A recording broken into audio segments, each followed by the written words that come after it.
നമുക്കറിയാം, നമ്മൾ ഓരോരുത്തരും ഈ ലോകത്തിലേക്ക് വന്നത് എവിടെ നിന്നാണ് എന്ന് ചോദിച്ചാൽ അത് അമ്മയുടെ ഗർഭപാത്രത്തിലൂടെയാണ്. പക്ഷേ സ്വർഗരാജ്യത്തിൽ നിന്ന്, ദൈവത്തിന്റെ മനസ്സിൽ നിന്ന് അമ്മയുടെ ഗർഭപാത്രം വഴി ഈ ലോകത്തിലേക്ക് നാം പിറന്നു വീണു എന്നതാണ്. ഈ ലോകത്തിലെ എല്ലാ മനുഷ്യരും അങ്ങനെയാണ്. ഇനി നമ്മൾ ഈ ലോകത്ത് കുറച്ചു കാലം ജീവിക്കും. ജോഷേച്ച് സൂചിപ്പിച്ചതുപോലെ ഈ ലോകത്തെ കൂടുതൽ സ്നേഹത്താൽ സുന്ദരമാക്കാൻ വേണ്ടി ദൈവം നമ്മളെ കുറച്ചു കാലം ഈ രാജ്യത്തിൽ, ഈ ലോകത്തിലാക്കിയിരിക്കുകയാണ്. ഇവിടെ നിന്ന് തിരിച്ച് യാത്രയുണ്ട്. ആ തിരിച്ച് യാത്രയ്ക്ക് ഒരു ഓപ്ഷൻ ഉള്ളത്, ഒന്നെങ്കിൽ ദൈവരാജ്യത്തിലേക്ക് നമുക്ക് പോകാം, അല്ലെങ്കിൽ ദൈവമില്ലാത്ത രാജ്യത്തിലേക്ക് നമുക്ക് പോകാം. അത് ഭൂമിയുടെ ഗർഭപാത്രം വഴി നാം ദൈവരാജ്യത്തിലേക്കോ അല്ലെങ്കിൽ ദൈവമില്ലാത്ത രാജ്യത്തിലേക്കോ പ്രവേശിക്കാം. അപ്പം ദൈവരാജ്യത്തിൽ നിന്ന് നമ്മൾ വന്നു, അമ്മയുടെ ഗർഭപാത്രം വഴി ദൈവം അനുവദിക്കുന്ന കാലത്തോളം ഇവിടെ ജീവിച്ചിട്ട് തിരിച്ച് എങ്ങോട്ട് പോകണം എന്നുള്ളത് നമ്മുടെ ഈ ലോക ജീവിതത്തിലെ നമ്മുടെ നിലപാടനുസരിച്ച് പിതാവും ജോഷേച്ചനൊക്കെ സൂചിപ്പിച്ചതുപോലെ നമ്മുടെ ജീവിതത്തെ രൂപപ്പെടുത്തുന്നതനുസരിച്ചാണ് തിരിച്ചുള്ള നമ്മുടെ യാത്ര. നമുക്കറിയാം, നമ്മുടെ എല്ലാം ആഗ്രഹവും പ്രാർത്ഥനയും പരിശ്രമവും ഒക്കെ ദൈവരാജ്യത്തിലേക്ക് തിരിച്ചെത്താൻ വേണ്ടിയാണ്. ദൈവപിതാവിനെ മുഖത്തോട് മുഖം കണ്ട് ആ ദൈവപിതാവിനെ ആരാധിച്ച് സ്തുതിച്ച് മഹത്വപ്പെടുത്തി നിത്യതയിൽ ദൈവത്തോടൊപ്പം ആകാൻ വേണ്ടിയാണ് നമ്മൾ ആഗ്രഹിക്കുകയും പ്രാർത്ഥിക്കുകയും പരിശ്രമിക്കുകയും ചെയ്യുന്നത്. അപ്പൊ ഈ ദൈവരാജ്യം എന്താണ് എന്നുള്ളത് നമുക്ക് കുറേശ്ശെ പതുക്കെ ദൈവരാജ്യം വെളിവാക്കപ്പെടുകയാണ്. ദൈവരാജ്യത്തെക്കുറിച്ച് നമ്മൾ സുവിശേഷങ്ങളിലൂടെ കടന്നു പോകുമ്പോൾ എന്താണ് ദൈവരാജ്യം എന്ന് വിശുദ്ധ മത്തായിയുടെ, വിശുദ്ധ മർക്കോസ്, വിശുദ്ധ ലൂക്ക, വിശുദ്ധ യോഹന്നാൻ, ഈ 4 സുവിശേഷങ്ങളിലൂടെ നമ്മൾ കടന്നു പോകുമ്പോൾ നമ്മൾ കാണുന്ന കാര്യമാണ് ആദ്യമേ നമ്മളൊന്ന് നോക്കുന്നത്. വിശുദ്ധ മത്തായിയുടെ സുവിശേഷം 4-ാം അധ്യായം 17-ാമത്തെ വാക്യം. അപ്പോൾ മുതൽ യേശു പ്രസംഗിക്കാൻ തുടങ്ങി, മാനസാന്തരപ്പെടുവിൻ, സ്വർഗരാജ്യം സമീപിച്ചിരിക്കുന്നു. സുവിശേഷങ്ങളിൽ ദൈവരാജ്യമെന്നും സ്വർഗരാജ്യമെന്നുമുണ്ട്. ദൈവം ഭരണം നടത്തുന്ന, ദൈവത്തിന്റെ ഹിതം മാത്രം നിറവേറ്റപ്പെടുന്ന ഇടമാണ് ദൈവരാജ്യം എന്ന് നമുക്കറിയാം. അപ്പോൾ ഈശോ ഈ ലോകത്തിൽ വന്നിട്ട് അവിടുന്ന് എന്താണ് പ്രഘോഷിച്ചത്? മാനസാന്തരപ്പെടുവിൻ എന്നാണ്. എന്തിനു വേണ്ടിയാണ് മാനസാന്തരപ്പെടാൻ പറഞ്ഞത്? സ്വർഗരാജ്യം അടുത്തിരിക്കുന്നു, ആ സ്വർഗരാജ്യത്തിലേക്ക് പ്രവേശിക്കാൻ വേണ്ടി മാനസാന്തരപ്പെടും. നമുക്കറിയാം, ഷൂബ് എന്ന് പറയുന്നത് തിരിച്ചുവരവാണ്, മാനസാന്തരമാണ്. നമ്മുടെ ജീവിതത്തെ ദൈവഹിതത്തിന് വിരുദ്ധമായതിലൂടെയാണ് നാം പോകുന്നതെങ്കിൽ ദൈവഹിതത്തിന് അനുഗുണമായതിലേക്ക്, ദൈവഹിതം മാത്രം നമ്മുടെ ജീവിതത്തിൽ ചേർത്ത് വെക്കാൻ നാം നമ്മെ തന്നെ രൂപപ്പെടുത്തുന്നതാണ് നോമ്പുകാലവും. അപ്പം ദൈവരാജ്യം സമീപിച്ചിരിക്കുന്നു, അതുകൊണ്ട് മാനസാന്തരപ്പെടുവിൻ എന്നാണ് ഈശോ പ്രഘോഷണത്തിൽ ആരംഭിക്കുന്നത്. മത്തായിയുടെ സുവിശേഷം തന്നെ 3:2 നമ്മൾ കാണുന്നുണ്ട്, മാനസാന്തരപ്പെടുവിൻ എന്തെന്നാൽ സ്വർഗരാജ്യം സമീപിച്ചിരിക്കുന്നു. അപ്പം ഒരു രാജ്യത്തെക്കുറിച്ചും, ദൈവപിതാവ് ഭരണം നടത്തുന്ന ഒരു രാജ്യത്തെക്കുറിച്ചും, ആ രാജ്യം സമീപിച്ചിരിക്കുന്നു എന്നതിനെക്കുറിച്ചും തന്നെയാണ് യേശുക്രിസ്തു അവിടെ പ്രഘോഷിച്ചു തുടങ്ങുന്നത്. ജോഷേച്ചൻ നമ്മൾ ഓർമ്മപ്പെടുത്തി, മത്തായിയുടെ സുവിശേഷം 6:33, നിങ്ങൾ ആദ്യം അവിടുത്തെ രാജ്യവും അവിടുത്തെ നീതിയും അന്വേഷിക്കുക, അതോടൊപ്പം മറ്റുള്ളവയെല്ലാം നിങ്ങൾക്ക് ലഭിക്കും. ദൈവരാജ്യത്തിലേക്ക് നമ്മെ കൊണ്ടുചെന്നെത്തിക്കാൻ പര്യാപ്തമായതെല്ലാം നാം ദൈവരാജ്യം അന്വേഷിക്കുമ്പോൾ നമ്മുടെ ജീവിതത്തോട് ചേർത്ത് വെക്കപ്പെടും. ഇത് വളരെ കൃത്യമായ കാര്യമാണ്. ഈ ലോകത്തിൽ നമുക്ക് ജീവിക്കാൻ ആവശ്യമായതും ഒപ്പം ദൈവരാജ്യത്തിൽ നമ്മെ കൊണ്ടുചെന്നെത്തിക്കാൻ ആവശ്യമായതുമായ എല്ലാം ദൈവം നമുക്ക് തരും. ആദ്യം നമ്മൾ എന്താ ചെയ്യേണ്ടത്? ദൈവത്തിന്റെ ഇഷ്ടം, നമ്മൾ ദൈവരാജ്യം എന്ന് പറയാം, ദൈവത്തിന്റെ ഇഷ്ടം 100% പൂർത്തിയാക്കാൻ വേണ്ടി ഞാൻ എടുക്കുന്ന നിലപാടുകളും എൻ്റെ ജീവിതവുമാണ് ദൈവരാജ്യം എന്ന് പറയുന്നത്. യോസേപ്പ് പിതാവിന്റെ തിരുനാൾ ആഘോഷിക്കാണല്ലോ. ഇവിടെ ഇന്നലെ ആയിരുന്നു, ഇന്ന് അവിടെയാണ്. ജോസ് പോളിയേട്ടൻ യോസേപ്പ് പിതാവിന്റെ നാമധാരിയായി. അപ്പൊ എന്താണ്? യോസേപ്പ് പിതാവ് ദൈവത്തിന്റെ ഹിതം പൂർത്തിയാക്കാൻ വേണ്ടി തൻ്റെ ജീവിതത്തെ പരിപൂർണമായി വിട്ടുകൊടുത്തു എന്നതാണ്. പരിശുദ്ധ അമ്മ ദൈവരാജ്യത്തിന്റെ ഭാഗമാണ് എന്ന് പറയുന്നത് എങ്ങനെയാണ്? ദൈവത്തിന്റെ ഹിതം മാത്രം നിറവേറ്റപ്പെടാൻ ജീവിതം സമർപ്പിച്ചു. ഓരോ വിശുദ്ധരും എന്താ ചെയ്തത്? ദൈവത്തിന്റെ ഇഷ്ടം നിറവേറ്റപ്പെടുന്നതിന് വേണ്ടി തങ്ങളുടെ ജീവിതം കൊണ്ട് ഈ ലോകത്ത് ദൈവം പറയുന്നത് എന്തോ അത് നിർവഹിക്കാനായി അവർ അവരുടെ ജീവിതത്തെ കൊടുത്തു, പരിവർത്തന വിധേയമാക്കി. അവർ അവരുടെ ജീവിതത്തെ അവരുടെ ജീവിതത്തെ എന്താക്കി? തിരിച്ചു മാറ്റി. ദൈവരാജ്യത്തിലേക്ക് അവരുടെ ചിന്തകൾ, നോട്ടങ്ങൾ, വിചാരങ്ങൾ, വികാരങ്ങൾ, താല്പര്യങ്ങൾ, ഇഷ്ടങ്ങൾ എല്ലാം ദൈവരാജ്യത്തിലേക്ക് ആക്കി തീർത്തു എന്നുള്ളതാണ്. നാമും ജീവിതം മുഴുവൻ ശ്രമിക്കേണ്ടത് അതിനാണ്. ഈ 10 ആഴ്ചയിലൂടെ നാം ഈ ദൈവരാജ്യത്തിന്റെ ഭാഗമാകാൻ, ദൈവരാജ്യത്തിന്റെ ചൂടും ദൈവരാജ്യത്തിന്റെ ശക്തിയും ദൈവരാജ്യത്തിന്റെ അനുഭവവും നമ്മുടെ ജീവിതത്തിൽ ആഴപ്പെടുത്താൻ നാം നമ്മുടെ ജീവിതത്തെ ചേർത്ത് വെക്കുകയാണ്. എൻ്റെ ജീവിതത്തിൽ ധാരാളം ഈ പറയുന്ന ദൈവരാജ്യവുമായി ബന്ധപ്പെട്ട് ജീവിതത്തെ കൊടുത്തപ്പോൾ, ദൈവരാജ്യത്തിലേക്ക് എൻ്റെ ജീവിതത്തെ ചേർത്ത് വെക്കാനായിട്ട് നിരന്തരം ശ്രമിക്കുമ്പോൾ ദൈവം ഇടപെടുന്ന ഇടപെടലുകൾ ധാരാളം ഞാൻ എൻ്റെ ജീവിതത്തിൽ അനുഭവിച്ചു കൊണ്ടിരിക്കുകയാണ്. ഒന്ന് 10-30 വർഷമായിട്ട് മുഴുവൻ സമയവും സുവിശേഷത്തിന് വേണ്ടി ജീവിതം കൊടുക്കുകയാണ്. അങ്ങനെ കൊടുക്കുമ്പോൾ വിവാഹത്തിന് മുമ്പ് നമുക്ക് അങ്ങനത്തെ വേറെ വലിയ പ്രശ്നങ്ങളില്ല. പക്ഷെ വിവാഹം കഴിഞ്ഞ് മുന്നോട്ട് പോകുമ്പോൾ ദൈവം ഓരോ കുഞ്ഞിനെയും തന്ന് ജീവിതം ധാരാളം മറ്റ് പ്രയാസങ്ങൾ, പ്രതിസന്ധികൾ, ഭൗതികമായ കാര്യങ്ങളൊക്കെ നമ്മളെ ഇങ്ങനെ ഞെരുക്കുമ്പോഴും ദൈവരാജ്യത്തിന് വേണ്ടി ദൈവത്തിന്റെ ഇഷ്ടം നിർവഹിക്കാനായി നാം നമ്മുടെ ജീവിതത്തെ കൊടുക്കുമ്പോൾ ദൈവം എല്ലാം നോക്കുന്നത് നമ്മൾ തിരിച്ചറിയുകയാണ്. ദൈവം 7 വർഷങ്ങൾക്ക് മുമ്പ് പറഞ്ഞു കാസർഗോഡ് നിന്ന് അങ്കമാലിയിലേക്ക് താമസം മാറാൻ പറഞ്ഞു. ഒന്നുമില്ല, മുമ്പിൽ മുഴുവൻ ബ്ലാങ്ക് ആണ്. എവിടെ താമസിക്കുമെന്ന് അറിയില്ല, താമസിച്ചാൽ എങ്ങനെ ചെലവ് കാര്യങ്ങൾ മുന്നോട്ട് പോകുമെന്നറിയില്ല. പക്ഷേ ആ തീരുമാനം എടുക്കാൻ ദൈവം കൃപ നൽകി. വന്നു, വളരെ പൊട്ടിപ്പൊളിഞ്ഞ് മോശമായ ഒരു വീട് കണ്ടെത്തിയ ദൈവം അത് തന്നു. 4000 രൂപ വാടകയ്ക്ക്. അവിടെ ജീവിതം ആരംഭിച്ചപ്പോൾ ഞാൻ വീട്ടിൽ നിന്ന് വന്നപ്പോൾ ഒരു ചെറിയ ഷെൽഫ് മാത്രമാണ് കൊണ്ടുവന്നത്. അതേ വീട്ടിൽ നിന്ന് എടുക്കാൻ പറ്റുള്ളായിരുന്നു. പക്ഷെ ഇന്ന് ഞാൻ തിരിഞ്ഞു നോക്കുമ്പോൾ എൻ്റെ വീടിന് ആവശ്യമായതെല്ലാം ദൈവം സമയാസമയം കൂട്ടിച്ചേർത്തു. അത് പാത്രങ്ങളാകട്ടെ, വസ്തുവകകളാകട്ടെ, മറ്റെല്ലാം. ഇവിടെ വന്ന് ഓരോ മാസവും മുന്നോട്ട് പോകുമ്പോൾ ദൈവം കൃത്യമായി ഓരോരുത്തരുടെ ആ മാസം ജീവിക്കാൻ ആവശ്യമായ ഭൗതികമായ കാര്യങ്ങൾ ദൈവം കൃത്യമായി നിർവഹിക്കുന്നത് ഞാൻ മനസ്സിലാക്കി. ഓരോരുത്തരും അവരുടെ ജീവിതത്തിൽ ദൈവാത്മാവ് പ്രേരിപ്പിച്ചിട്ട് എല്ലാ മാസവും 10,000 രൂപ എനിക്ക് ഒരു കുടുംബം തരുന്നുണ്ട്. അത് ദൈവം പ്രേരിപ്പിച്ചു തരുന്നു. അതുകൊണ്ട് ഞാനും 6 മക്കളും കുടുംബവും അത്യാവശ്യ കാര്യങ്ങൾ നിർവഹിച്ച് നമ്മുടെ ജീവിതത്തിന് ആവശ്യമുള്ളത് നിർവഹിച്ച് പോകാൻ ദൈവം ഇടയാക്കും. എന്റെ സാമ്പത്തിക ബുദ്ധിമുട്ട് വന്നപ്പോഴെല്ലാം എൻ്റെ വീട്ടിൽ 2 പ്രാവശ്യം, ആരാണെന്ന് ഇന്നും അറിയില്ല, കവറിന്റെ അകത്ത് പൈസ കൊണ്ടുവന്ന് എൻ്റെ വീടിന്റെ അകത്ത് ഞങ്ങൾ അറിയാതെ കൊണ്ടുവന്ന് വെച്ചു. ആശുപത്രിയുമായി ബന്ധപ്പെട്ട കാര്യങ്ങൾ വരുമ്പോൾ അതിനു വേണ്ട ഭൗതികമായ കാര്യങ്ങൾ, സമ്പത്ത് ആളുകൾ തരുന്നു. കഴിഞ്ഞ വർഷം കർത്താവ് ഇങ്ങനെ 25 ആരംഭിക്കുമ്പോൾ പറഞ്ഞു, ഈ വർഷം നല്ലോണം പൈസ ചെലവ് വരും. കർത്താവിനോട് പറഞ്ഞു, കർത്താവെ അവിടുന്നാണ് ചെലവ് വരുമെന്ന് പറഞ്ഞത്, അതുകൊണ്ട് അവിടുന്ന് തന്നെ കണ്ടെത്തണം. ഏതായാലും 2.5 ലക്ഷം രൂപയോളം മിച്ചം വന്നു. അതെല്ലാം കർത്താവ് കണ്ടെത്തി തന്നു. അപ്പോൾ ഈ ബൈബിൾ വചനം കൃത്യമാണ്. ആദ്യം അവിടുത്തെ രാജ്യവും നീതി അന്വേഷിക്കും. കഴിഞ്ഞ വർഷം കർത്താവ് പറഞ്ഞു 2026 പുതിയൊരു വീട് തരും. അപ്പോൾ നമ്മുടെ മാനുഷികമായ ഇതിൽ സ്ഥലം വാങ്ങി ഇവിടെ ഒരു വീട് വെക്കുമെന്നാണ് ഞാൻ പ്രാർത്ഥിച്ചും വിചാരിച്ചും വിശ്വസിച്ചു വരുന്നത്.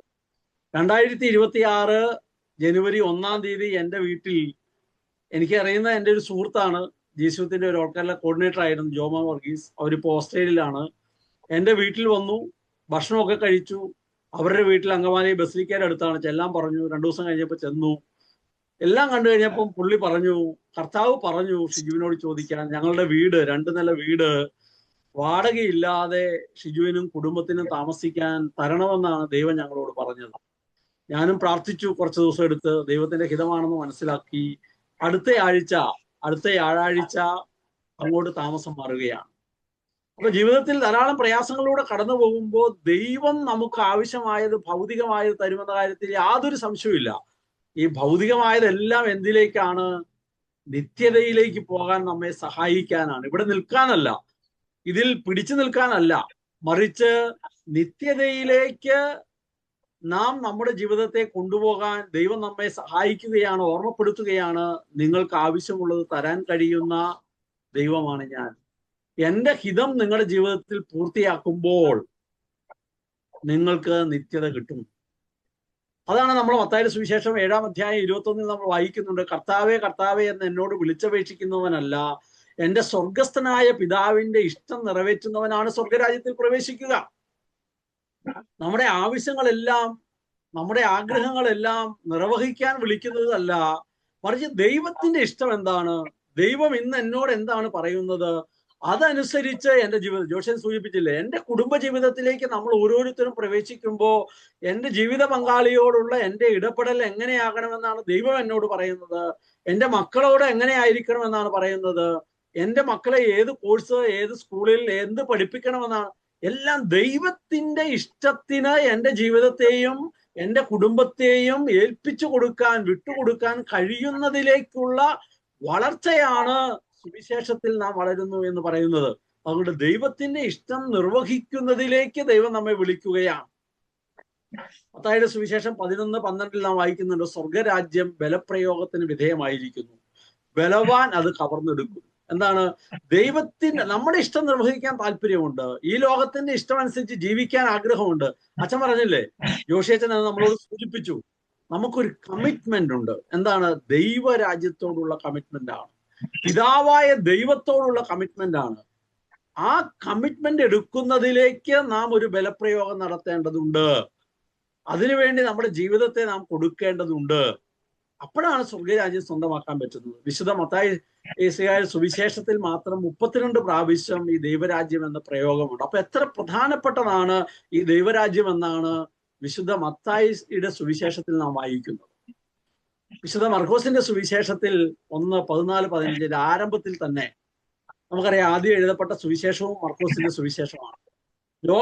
യോഹന്നാൻ ബന്ധനസ്ഥനായപ്പോൾ ദൈവത്തിന്റെ സുവിശേഷം പ്രസംഗിച്ചുകൊണ്ട് ഈശോ ഗലീലയിലേക്ക് വന്നു. അവൻ പറഞ്ഞു, സമയം പൂർത്തിയായി, ദൈവരാജ്യം സമീപിച്ചിരിക്കുന്നു, അനുതപിച്ച് സുവിശേഷത്തിൽ വിശ്വസിക്കുവിൻ.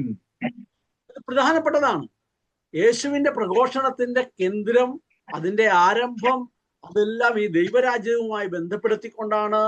അതിൽ അനുതപിക്കുക, സുവിശേഷത്തിലേക്ക് തിരിച്ചു വരിക, ശൂബ്, ഒരു മടങ്ങിവരവിനെ കുറിച്ച് അവിടെ ഓർമ്മപ്പെടുത്തുന്നുണ്ട്. വിശുദ്ധ ലൂക്കായുടെ സുവിശേഷം 4:43, എന്നാൽ അവൻ പറഞ്ഞു, മറ്റു പട്ടണങ്ങളിലും ഞാൻ ദൈവരാജ്യത്തിന്റെ സുവിശേഷം പ്രസംഗിക്കേണ്ടിയിരിക്കുന്നു, അതിനുവേണ്ടിയാണ് ഞാൻ അയക്കപ്പെട്ടിരിക്കുന്നത്. അപ്പൊ ക്രിസ്തുവിന് കൃത്യമായി ദൈവരാജ്യം എന്താണെന്നും താൻ എന്തിനു വേണ്ടിയാണ് വന്നതെന്നും ഒക്കെ വളരെ കൃത്യമുണ്ട്. ഇതിലേക്ക് നമ്മൾ ഓരോരുത്തരും വളരുക എന്നുള്ളത് വളരെ പ്രധാനപ്പെട്ടതാണ്. ക്രിസ്തുവിന്റെ ഈ ദൗത്യം ഇന്ന് ലോകത്തിൽ കൃത്യമായി തുടരാൻ ദൈവം മാമുദീസയിലൂടെ നമ്മെ കൊണ്ടുവന്നിരിക്കുകയാണ്, അവന്റെ രാജ്യത്തിന്റെ ഭാഗമാക്കിയിരിക്കുകയാണ്. ദൈവരാജ്യത്തിന്റെ അംഗമാക്കി മാമുദീസയിലൂടെ സഭയിൽ അംഗമാകുന്നത് വഴി നമ്മളെ അവിടുന്ന് ചുമതലപ്പെടുത്തിയിരിക്കുകയാണ്. അതെന്തിനാണ്? ക്രിസ്തുവിന്റെ സുവിശേഷം അനുസരിച്ച് ജീവിച്ചുകൊണ്ട് അവന്റെ രാജ്യത്തെക്കുറിച്ച് ഇന്ന് ഈ ലോകത്തിൽ നമ്മുടെ കുടുംബത്തോട്, നമ്മുടെ കൂടെ ജീവിക്കുന്നവരോട്, നമ്മുടെ ചുറ്റുമുള്ളവരോട് നമ്മുടെ ജീവിതം കൊണ്ട്, വാക്കുകൊണ്ട് പ്രഘോഷിക്കപ്പെടാൻ വേണ്ടിയാണ്.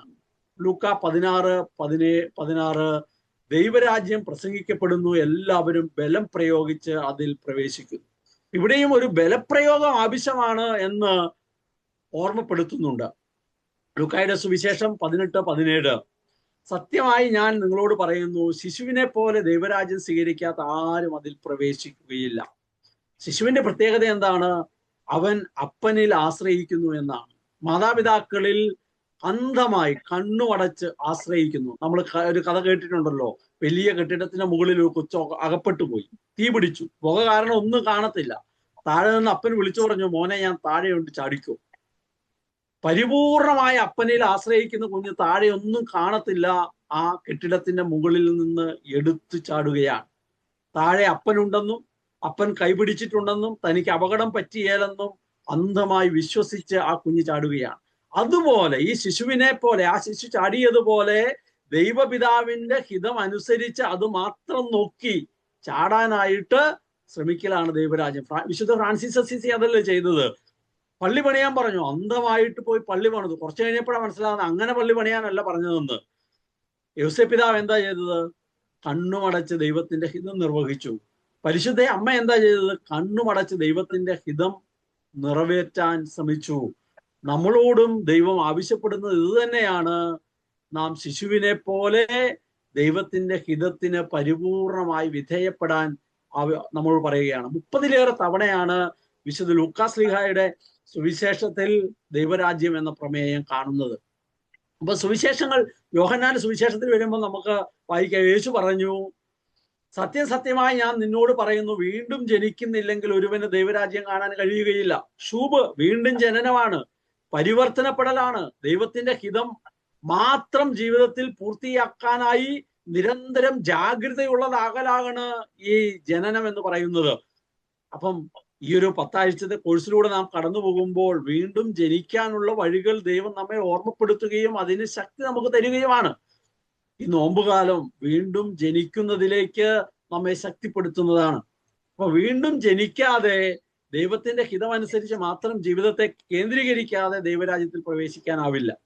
അപ്പൊ ദൈവരാജ്യ സുവിശേഷങ്ങളിലൂടെ നാം കണ്ടു, സഭയുടെ പ്രബോധനങ്ങളിൽ, അത് അപ്പസ്തോലിക പ്രബോധനം, ചാക്രിക ലേഖനം, അപ്പസ്തോലിക ആഹ്വാനം, 2-ാം വത്തിക്കാൻ കൗൺസിൽ, കത്തോലിക്ക സഭയുടെ മതബോധന ഗ്രന്ഥം, ഇതിലെല്ലാം സഭയുടെ പ്രബോധനങ്ങൾ മുഴുവൻ നോക്കുമ്പോൾ അതെല്ലാം ദൈവരാജ്യത്തിലേക്ക് തിരിഞ്ഞു നിൽക്കുന്നതാണ്. നമ്മൾ ജോൺ പോൾ 6-ാമൻ പാപ്പയുടെ അപ്പസ്തോലിക പ്രബോധനം 1975 ഇറങ്ങിയ സുവിശേഷ പ്രഘോഷണത്തിൽ നമ്മൾ ഇപ്രകാരമാണ് കാണുന്നത്. അതിന്റെ 6-ൽ, ദൈവരാജ്യത്തിന്റെ സുവിശേഷം ഞാൻ പ്രസംഗിക്കേണ്ടിയിരിക്കുന്നു എന്നാണ് ക്രിസ്തു തന്നെ പറ്റി പറഞ്ഞിട്ടുള്ളതും ലൂക്കായുടെ സുവിശേഷത്തിൽ രേഖപ്പെടുത്തിയിട്ടുള്ളതും. ഈ സാക്ഷ്യം വളരെയേറെ പ്രാധാന്യം അർഹിക്കുന്ന ഒന്നാണ്. കാരണം അത് ക്രിസ്തുവിന്റെ ദൗത്യം പൂർണ്ണമായി പ്രകടിപ്പിക്കുന്നു. ഇതേ ദൗത്യം തന്നെയാണ് നമ്മെ ഏൽപ്പിക്കുന്നത്. അപ്പൊ ഇവിടെ കൃത്യമായി പറയുന്നു, ദൈവരാജ്യത്തെ കുറിച്ചുള്ള കൃത്യമായ വ്യക്തതയോടെ, അവബോധത്തോടെയാണ് ക്രിസ്തു ലോകത്തിലേക്ക് വന്നത്. അതിൽ തന്നെ 8-ൽ നാം വായിക്കുന്നു, വിശേഷ പ്രഘോഷകൻ എന്ന നിലയിൽ ക്രിസ്തു ആദ്യമായി ഒരു രാജ്യത്തെ പറ്റി, ദൈവരാജ്യത്തെ പറ്റി പ്രഖ്യാപിക്കുന്നു. ദൈവരാജ്യത്തിന് അവിടുന്ന് അതിമഹത്തായ സ്ഥാനം നൽകുന്നു. ദൈവരാജ്യമാണ് സർവപ്രധാനം, മറ്റുള്ളവയ്ക്കെല്ലാം ആപേക്ഷിക പ്രാധാന്യമേ ഉള്ളൂ. ഈ രാജ്യത്തിന്റെ പൗരന്മാരായിരിക്കുക എന്നതിലുള്ള ആനന്ദം വിവിധ രീതികളിൽ വർണ്ണിക്കുന്നതിൽ ദിവ്യനാഥൻ ഉത്സുകനായിരുന്നു. ഇപ്പൊ ക്രിസ്തു വന്ന് പ്രഘോഷിച്ചത് എന്താണ്? രക്ഷകന്റെ മിഷൻ. ജോൺ പോൾ 2-ാമൻ പാപ്പ അതിൽ പ്രകാരം പറയുന്നു, ചക്രലേഖനത്തിൽ, ദൈവിക പദ്ധതിയെ പൂർണ്ണതയിലേക്ക് നയിക്കുന്ന നസ്രായനായ യേശുവാണ്.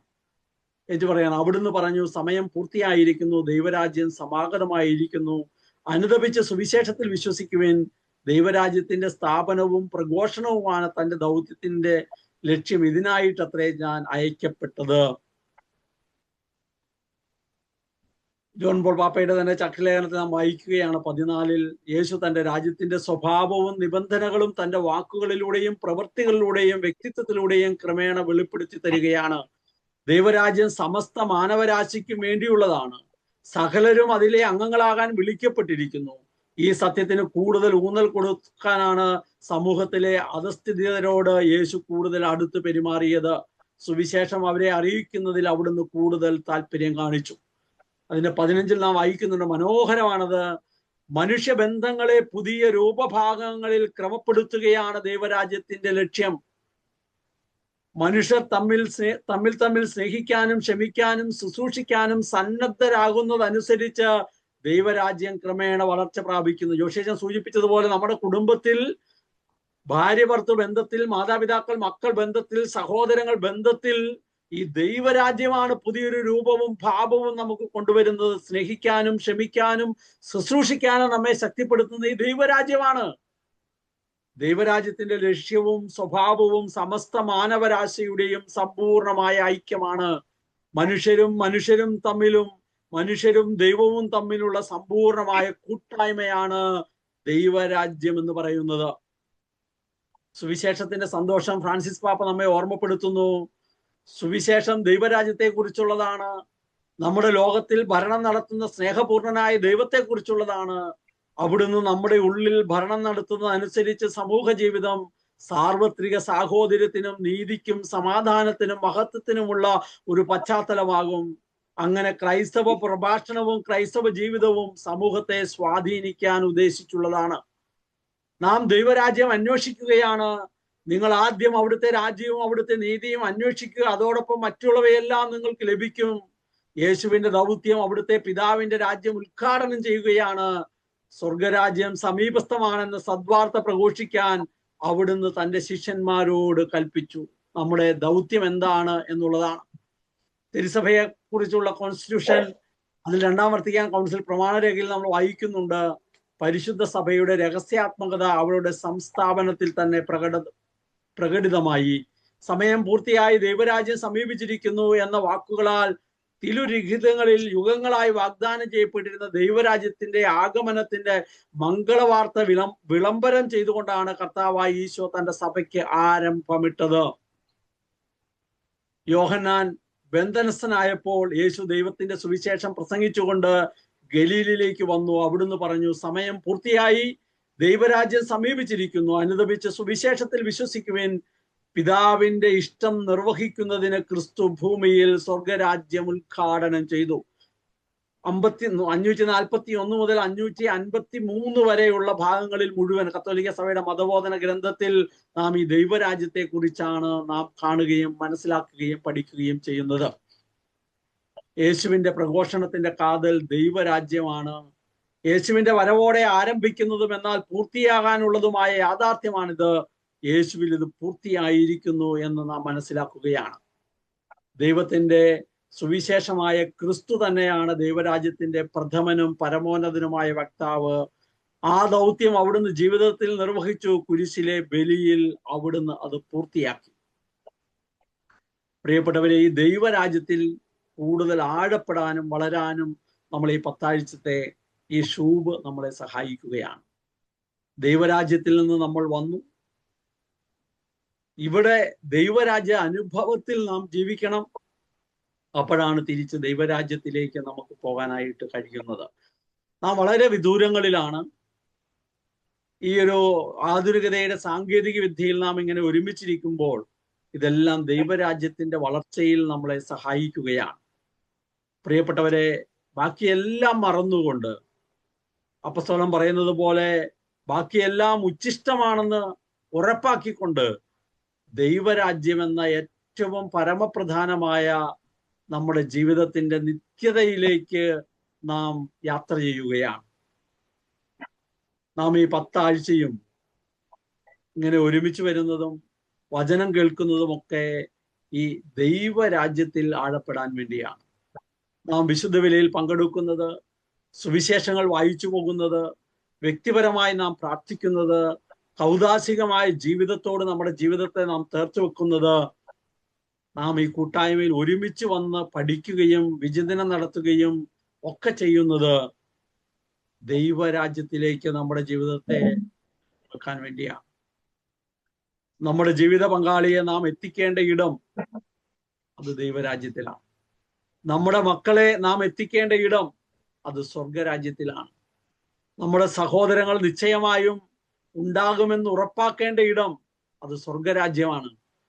നാം ഈ ലോകത്തിൽ കണ്ടുമുട്ടി കടന്നു പോകുന്ന സകല മനുഷ്യരെയും ദൈവരാജ്യത്തിലേക്ക് നാം കൈപിടിച്ചു കൊണ്ടുപോകാൻ തക്കവിധം ദൈവരാജ്യം നമ്മുടെ ഉള്ളിലും ജീവിതത്തിലും വളർത്തുന്നതിൽ ജാഗ്രതയുള്ളവരാകണം. പ്രിയപ്പെട്ടവരെ, അതിനുവേണ്ടി നമ്മെ ഈ ഒരു കൂട്ടായ്മയും ഈ ഒരു ഷൂവും സഹായിക്കട്ടെ. കർത്താവ് ഹോളി ഹോം മിനിസ്ട്രിയെ തെരഞ്ഞെടുത്ത് വളർത്തുന്നത് ഒറ്റയ്ക്കും കുടുംബമായും ദൈവരാജ്യത്തിന്റെ ഭാഗമായി ലോകത്തിൽ മാറാനാണ്. ദൈവരാജ്യത്തിന്റെ ഈ ലോകം കാണാൻ ഇടയുള്ള ദൈവരാജ്യത്തിന്റെ പ്രകടമായ ഒരു രൂപമായി നമ്മുടെ കുടുംബങ്ങളെ മാറ്റാൻ വേണ്ടിയാണ്. ദൈവരാജ്യത്തിന്റെ എല്ലാ സവിശേഷതകളും നമ്മുടെ കുടുംബങ്ങളിൽ ആഴപ്പെട്ടു നിൽക്കാൻ ഈ ഒരു കൂട്ടായ്മയും ഒരുമിച്ച് വരവും നമ്മെ സഹായിക്കട്ടെ. നമുക്കൊരു നിമിഷം ഒന്ന് പ്രാർത്ഥിക്കാം. കർത്താവെ, അങ്ങ് ഈ ലോകത്തിൽ വന്നത് ദൈവരാജ്യം ഉദ്ഘാടനം ചെയ്യാനാണ്. അങ്ങ് വന്ന് ഉദ്ഘാടനം ചെയ്തു. മാമുദിസയിലൂടെ ആ രാജ്യത്തിന്റെ ഭാഗമാക്കി ഞങ്ങളെ മാറ്റി. ആ രാജ്യത്തിന്റെ മുഴുവൻ നന്മകളും ഞങ്ങളുടെ ജീവിതത്തിൽ സ്വീകരിച്ചുകൊണ്ട് ദൈവപിതാവിന്റെ ഇഷ്ടം മാത്രം നിർവഹിച്ച് യേശുവെ അങ്ങ് ഈ ലോകത്ത് ജീവിച്ചതുപോലെ ഞങ്ങളും ദൈവത്തിന്റെ ഇഷ്ടം മാത്രം നിർവഹിച്ച് ഈ ലോകത്ത് ജീവിക്കാൻ, സ്വർഗത്തിന്റെ നിയമങ്ങളും സ്വർഗത്തിന്റെ പ്രത്യേകതകളും മനസ്സിലാക്കി സ്വർഗത്തിന്റെ പൗരനായി ഈ ലോകത്ത് ജീവിക്കാൻ ആവശ്യമായ തിരിച്ചറിവിലേക്കും ബോധ്യങ്ങളിലേക്കും ഞങ്ങളുടെ ജീവിതത്തെ ക്രമീകരിക്കാൻ ഈ ഒരു കൂട്ടായ്മ, ഈ ഒരു കോഴ്സ് ഞങ്ങളെ സഹായിക്കട്ടെ. തുടർന്ന് വരുന്ന ഓരോ ആഴ്ചയും സ്വർഗരാജ്യത്തിലേക്ക് പ്രവേശിക്കാൻ, സ്വർഗരാജ്യത്തിന്റെ പൗരൻ എന്ന നിലയിൽ, ദൈവരാജ്യത്തിന്റെ മക്കൾ എന്ന നിലയിൽ ഞങ്ങൾ എന്താണ് ചെയ്യേണ്ടതെന്ന് അവിടുന്ന് ഞങ്ങളെ പഠിപ്പിക്കണമേ. വിശുദ്ധ ഔസേപ്പ് പിതാവേ, അങ്ങ് ദൈവത്തിന്റെ ഹിതം മാത്രം നോക്കി ജീവിച്ചതുപോലെ ഞങ്ങളും ദൈവത്തിന്റെ ഇഷ്ടം മാത്രം അനുസരിച്ച് ജീവിക്കാൻ ശക്തിപ്പെടേണ്ടതിന് ഞങ്ങൾക്കായി പ്രാർത്ഥിക്കുന്നു. പരിശുദ്ധ അമ്മ ദൈവത്തിന്റെ ഹിതത്തിന് പരിപൂർണമായി തന്നെ വിട്ടുകൊടുത്തതുപോലെ ഞങ്ങൾ ദൈവത്തിന്റെ ഹിതത്തിന് വിട്ടുകൊടുക്കാൻ ഞങ്ങളെ പ്രാപ്തരാക്കണം. ഞങ്ങളുടെ പേരിന് കാരണക്കാരായ വിശുദ്ധരെ, പ്രത്യേകമായി ഞങ്ങളുടെ കാവൽ മാലഹയെ, ദൈവരാജ്യം എന്ന ഏറ്റവും വലിയ സ്വപ്നം ഊണിലും ഉറക്കത്തിലും ഞങ്ങളുടെ ജീവിതത്തിന്റെ 24 മണിക്കൂറും ആഴ്ച മുഴുവനും വർഷം മുഴുവനും മുന്നോട്ട് കൊണ്ടുപോകാൻ ഞങ്ങളുടെ ഉള്ളിനെ ജ്വലിപ്പിക്കാൻ ഞങ്ങൾക്കായി പ്രാർത്ഥിക്കണം. പിതാവിന്റെയും പുത്രന്റെയും പരിശുദ്ധാത്മാവിന്റെയും നാമത്തിൽ ആമേൻ.